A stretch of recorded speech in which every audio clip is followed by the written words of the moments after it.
তুই আজকে থেকে এই পাড়ার আমার বান্দা কাচ্চি বিরিয়ানি। তোর দোয়া খালি আমার লেগেই উঠবো, তোর খালি আমি শুনবো। একবার যখন এই পাড়ায় কেউ ঢুকে তখনই সে মইরা যায়। ভালোই ভালোই রাজি হোক কইতাছি, পরে তো সবকিছুই দিবি, হুদাই কপালে মাইক টাকাই না তাছস, বুঝতাছস না? মানলে তো আমগুল লস, ওর দিয়ে ব্যবসা করুম না, ওর দিয়ে টাকা কামাবো না আমি। মারলে হইব সুন্দর কইরা বুঝা, সুন্দর কইরা। বহু বছর পর দেয়া হইলো আপনার লগে। আপনি ওর পাড়ায় কি মাইয়ার অভাব পড়ছে নাকি? নাকি মাইয়া করে এসছে? মাসুদ, ইদানিং তোর আর তোর পোলাপানের সাহসটা একটু বাড়ছে।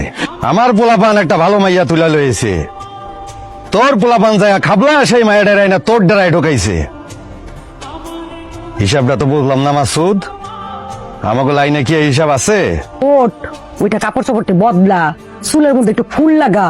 ও তো কোনো কথাই শুনে না, কোনো কথাই তো শুনে না। ও বয়সটা একটু বেশি, কিন্তু সমস্যা নাই তো। তুই তো আর ওরে বিয়া করবি না, তাই না? তোরা আমার লগে আর কত পাপ করবি? পাপ করতে করতে সে পাপের আগুনে তোরা সবটি জয়লা পুরা মরবি। কাহা ঘরে তুই জ্বলার ভয় দেখাস? হ্যাঁ, এরকম কাজের বেটির মতো বৈশা থাকলে কোনো বাবু গো নজরে পড়বো বাবু? তোমার জন্য বাইরে যে বেড়াটা অপেক্ষা করতেছে, সে যখন আইসা দেখবো তুমি এইরকম পাগলির মতো বৈশা আছো, চলবো? হ্যাঁ, টাকার বান্ডিলটা দিব তখন। কি কর তুমি? তুমি আমার এত টাকা নিলা, টাকা ফেরত দাও। ময়না টাকা নিলে তো টাকা ফেরত দেয় না। ঠান্ডা হইতেছেন না, আপনি ঠান্ডা করার ব্যবস্থা করে দিতেছি।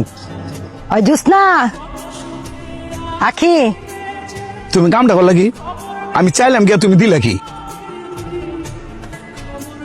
দুইটা দিছে তাও মজা লাগতেছে না। ঠিক আছে কইছো যাও, এ ল যাই।